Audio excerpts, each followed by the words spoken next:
আসসালামু আলাইকুম। কুয়াকাটার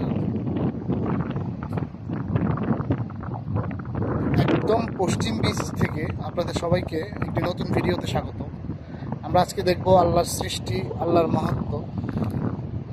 দেখেন, প্রাকৃতিক নিয়মেই সমুদ্র, এটা বঙ্গোপসাগর, সমুদ্র কখনো কোনো ময়লা বা আবর্জনা সে রাখে না। প্রকৃতির নিয়মেই সে উপকূলে তাকে ফিরিয়ে দেয়। ঠিক সেভাবেই দেখেন এখানে মৃত প্রায় ঝিনুকগুলোকে সমুদ্র কীভাবে প্রতিনিয়তই উপকূলে ফিরিয়ে দিচ্ছে। সে জীবন্ত জিনিস ছাড়া মৃত জিনিসকে তার গহ্বরে রাখে না, সে প্রতিনিয়তই এগুলোকে ফিরিয়ে দিচ্ছে। আর এগুলো মরে যাওয়ার পরে যে কালার এবং যে সৌন্দর্য, তা বিশ্বাসযোগ্য নয়। এত সুন্দর লাগে এগুলোকে, ধবধবে সাদা।